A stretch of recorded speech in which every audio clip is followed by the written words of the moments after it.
आज का हमारा टॉपिक है विभाज्यता के नियम। आपने कई बार पढ़ लिए होंगे, एक बार और हम इसको रिपीट करके चलते हैं। विभाज्यता के नियम हम इस वीडियो में आपको 3 चरण में करवाने वाले हैं। चरण पहला, चरण दूसरा और चरण तीसरा। पहला चरण ये है। पहले चरण में आपको क्या करना पड़ेगा, जितने भी विभाज्यता के नियम मैं बता रहा हूं उनको डायरेक्ट आपको याद करना पड़ेगा। कठिन नहीं है, एक बार में ही आपको याद हो जाएंगे। तो आज हम बात करने वाले हैं चरण पहले की। चरण पहले में क्या है, जैसे 2 से विभाज्यता का नियम। 2 से विभाज्यता का नियम, यदि कोई संख्या दे रखी है तो यह संख्या 2 से विभक्त होगी कि नहीं होगी, इसका क्या नियम रहता है। तो 2 से विभाज्यता का नियम होता है, यदि किसी संख्या के इकाई में, केवल इकाई देख लो, इकाई का एक अंक, या अपनी भाषा में बोलते हो आप लोग लास्ट का एक अंक, या तो 2 का पहाड़ा हो, 2 4 6 8, या फिर 0 हो, तो वह पूरी संख्या 2 से विभक्त होगी। वह पूरी संख्या 2 से विभक्त होगी। अब पूरी संख्या चेक करने की आवश्यकता आपको नहीं है। अब आ जाते हैं 3 से विभाज्यता का नियम। 3 से विभाज्यता का नियम क्या बोलता है? 3 से विभाज्यता का नियम बोलता है, दी गई संख्या 3 से तभी विभक्त होगी तब इसके सभी अंकों का योग, मतलब 1 धन 9 धन 7, 1 धन 9 धन 7 धन 8 धन 4 धन 4, इनके सभी अंकों का योग कितना आ जाएगा? 33। सभी अंकों का योग यदि 3 से विभक्त हो जाता है, सभी अंकों का योग यदि 3 से विभक्त हो जाता है तो दी गई पूरी संख्या 3 से विभक्त हो जाएगी। क्लियर है? या तो आप अंकों का योग बट्टे 3 करके देख लो, पूरी तरह कट रहा है कि नहीं कट रहा। या कई बार आपको शॉर्ट में करना है, तो कई लोग क्या करते हैं कि सर 9 3 से कट रहा, यहीं काट दो, 8 और 1 9 मिलकर बन जाएंगे, जो 3 से कट जाएगा यहीं काट दो। अब क्या 3 से कोई अंक कट रहा है? नहीं कट रहा, तो 7 4 आपका 11, 11 और 4 आपका 15। क्या 15 3 से कट रहा है? बिल्कुल कट रहा है, तो ये पूरी संख्या 3 से विभक्त हो जाएगी। बढ़ते हैं अगले क्वेश्चन की ओर, अगले विभाज्यता के नियम पर। बोल रहा है 4 से विभाज्यता का नियम। दी गई संख्या, ये दी है, दी गई संख्या 4 से तभी विभक्त होगी जब आखिरी के 2 अंक, अपनी भाषा में बोल रहा हूं मैं, इकाई दहाई नहीं बोल रहा हूं, आखिरी के 2 अंक 4 से विभक्त हो जाए।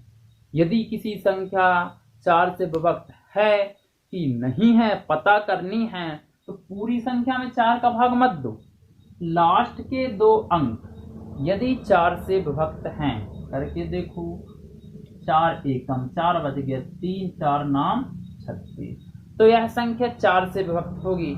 या फिर लास्ट के 2 अंक में क्या हो? 0।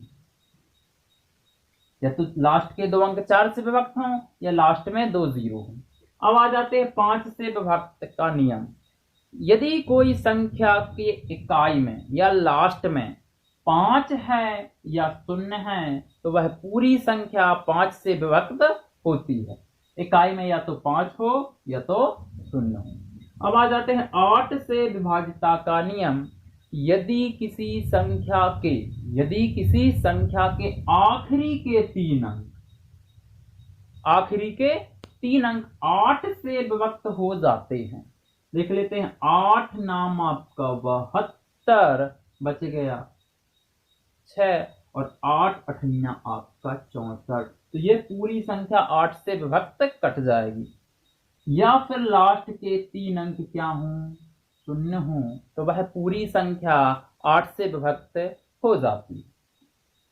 9 से विभक्ति का नियम क्या बोलता है? जैसा 3 का है वैसा 9 का है। 3 में क्या बोला था? सभी अंकों का योग 3 से विभक्त हो जाए, तो 9 में ये बोल देंगे सभी अंकों का योग किससे विभक्त हो जाए? 9 से विभक्त हो जाए। या तो सभी अंकों का योग करते रहो, बट्टे में 9 करके देखना, या फिर यहीं से काट दो, 8 और 1 9, 5 और 4 आपका 9, 6 और 3 आपका 9, पूरा पूरा कट गया, इसलिए यह संख्या 9 से विभक्त हो जाएगी। अब बढ़ते हैं 10 से विभक्ति का नियम।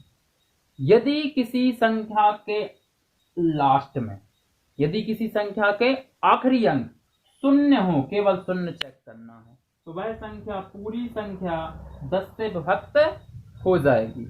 अब आते हैं हम 11 से विभक्ति का नियम। 11 से विभक्ति का नियम आपको हल्का सा समझना पड़ेगा, इसलिए पहले हम इसको अलग कर रहे हैं और ये आपको यहाँ समझा रहे। चलिए देख लेते हैं 11 से विभक्ति का नियम। यदि परिभाषा की बात की जाए, क्योंकि कभी परिभाषा लिखने को नहीं आती, इसलिए आप डायरेक्ट समझेंगे। परिभाषा भी यदि आपको समझ में ना आ पाए तो यदि परिभाषा की बात की जाए कि 11 से विभक्ति का नियम क्या कहता है, यदि लिखने की बात की जाए कि लिखकर बताइए, तो आप बोलोगे दी गई संख्या 11 से तभी विभक्त होगी जब संख्या के सम स्थानों के अंकों का योग और विषम स्थान के अंकों का योग के बीच अंतर 0 हो, 11 हो या 11 का गुणज। समझते हैं कैसे। सीधा आपको क्या करना है, एक अंक छोड़ के एक अंक आपके जोड़े बना लेना। ये तो फिर ये ले लिया, ये छोड़ के ये ले लिया, तो यहां पर क्या बचेगी, देखो ना, आ गया सम स्थान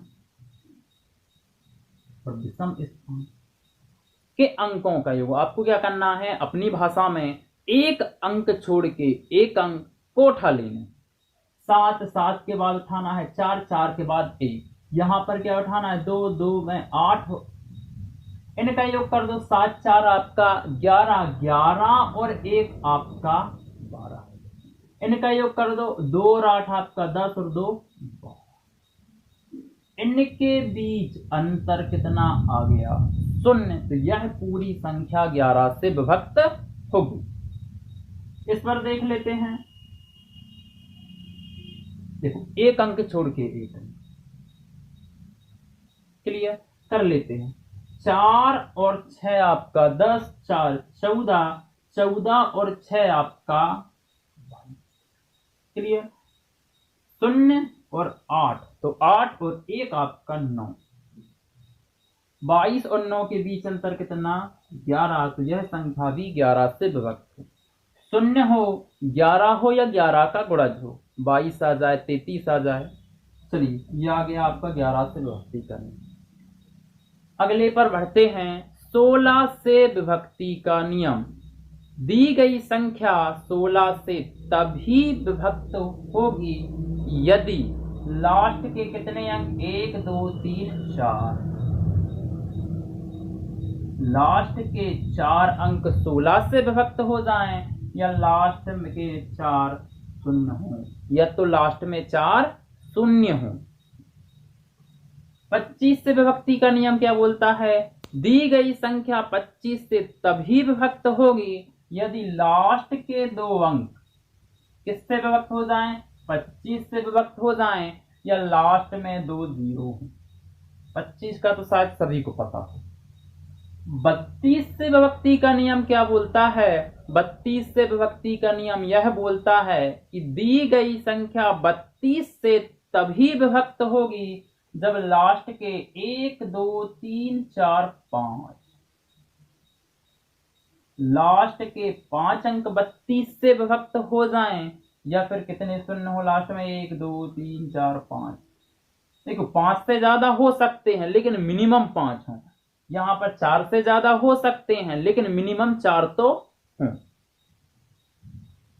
64 से विभक्ति का नियम, दी गई संख्या 64 से तभी विभक्त होगी यदि दी गई संख्या के लास्ट के कितने अंक, 1 2 3 4 5 6, 6 अंक 64 से विभक्त हो जाएं, या फिर 1 2 3 4 5 6 0, 6 से ज्यादा हो लेकिन मिनिमम 6 तो हो, तब जाके 64 से विभक्त होगी, नहीं तो नहीं होगी, या फिर लास्ट के 6 अंक 64 से विभक्त हो जाए। अगला है 125 से विभक्ति का नियम। दी गई संख्या 125 से तभी विभक्त होगी यदि लास्ट में 3 जीरो हो या फिर लास्ट के 3 अंक 125 से विभक्त हो जाएं।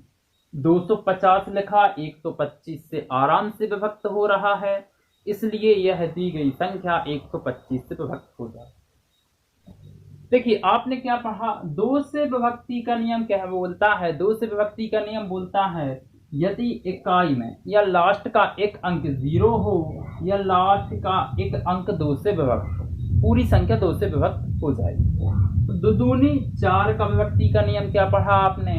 लास्ट में 2 जीरो हों या लास्ट के 2 अंक 4 से विभक्त हो जाएं तो वह संख्या 4 से विभक्त होगी। फिर 4 दूनी 8 में क्या पढ़ा आपने? लास्ट के 3 अंक 0 हों या फिर लास्ट के 3 अंक किससे विभक्त हो जाएं? 8 से विभक्त हो जाएं। फिर 8 दूनी 16 में क्या पढ़ा आपने? 1 2 3 4। ये देखिए लास्ट के 4 अंक 0 हों या फिर लास्ट के 4 अंक किससे विभक्त हो जाएं? 16 से विभक्त हो जाएं। तो 16 दूनी 32 में क्या पढ़ा आपने? 1 2 3 4 है तो 1 2 3 4 5 अंक शून्य हो लास्ट में या फिर 1 2 3 4 5 अंक तो 32 से विभक्त हो जाएं। और 32 दूनी 64 में क्या पढ़ा होगा आपने? 1 2 3 4 5 6 लास्ट में 6 जीरो हों या फिर 1 2 3 4 5 6 लास्ट के 6 अंक 64 से विभक्त हो जाएं। 25 में क्या पढ़ा आपने? लास्ट के 2 अंक। और 125 में क्या पढ़ा? लास्ट के 3 अंक। तो यहाँ पर चरण पहला समाप्त होता है। अगली वीडियो में चरण दूसरा लाएंगे।